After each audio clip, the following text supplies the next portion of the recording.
For today's video mga kapares, kung nahihilig ka talaga sa gulay, baka hindi mo pa natitikman to kaya subukan mo na at maaga pa nga lang ay sinamahan ako ni kapares para mamalengke kaya napasubo siya sa kakalakad. At halos tumagaktak nga ang pawis niya sa kakalakad dahil gusto niya nga makapag-exercise. At halos ganito nga ang eksena ko sa paglalakad tuwing umaga sa pagpunta sa palengke. At naglalakad na nga rin kami mabilisan pa uwi dahil magluluto pa ako at papasok sa trabaho. Kaya nga eto na yung nabili natin at umpisahan ko nang hiwain yung ating papaya. At ito na rin ang nahiligan kong lutuin dahil hindi mo na kailangang maggisa at napakasarap pa ng sabaw nito. At madali nga lang itong gawin at mabilis lutuin. At kung wala ka pang naiisip na lulutuin, ito nga subukan mo, baka magustuhan mo rin to. At syempre nalinisan ko na nga rin yung ating hipon at tutuloy ko lang paghihiwa ng ating patola at sunod na tayo sa pagluluto. At madali lang sa kawali na may tubig ay ilagay ko na nga yung ating lemongrass o yung ating tanglad, sibuyas, pati na rin ang luya at tinakpan natin hanggang sa kumulo at pagkatapos saka naman natin ilagay yung ating hiniwa-hiwang papaya at hahayaan ko naman yan sa loob ng 2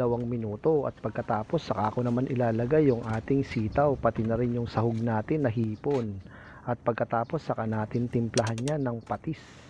At di lang yan, sasangkapan ko rin yan ng shrimp cubes na talaga namang magpapadagdag sa kanyang lasa. At hinayaan ko nga yan sa loob ng 1 minuto, saka ko naman ilalagay yung ating paboritong patola. At dito na nga magkakaalaman dahil sa paglambot ng papaya ay senyalis na pwede na nating ilagay yung ating dahon ng sili na talaga magpapabango sa ating nilulutong gulay. At inayos-ayos ko nga lang yan at naaamoy ko na yung aroma ng niluluto natin. Kaya kung hilig mo talaga ang ganitong gulay, ilista mo na at sundan mo lang ang pagkakaluto at tiyak hindi ka mapapaya sa lasa at timpla ng ating sinabawang gulay. Kaya ano pa nga bang hinihintay natin mga kapares? My goodness, mga tayon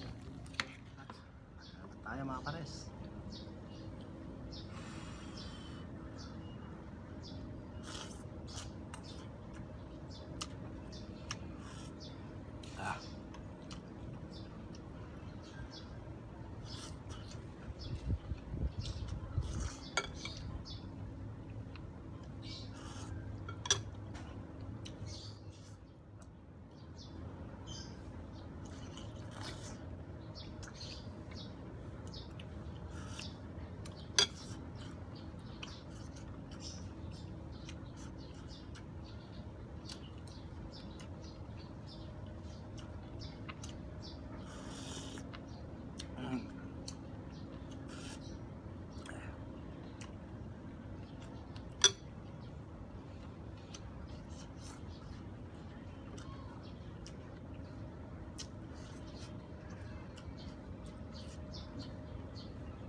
Sarap ng sabaw.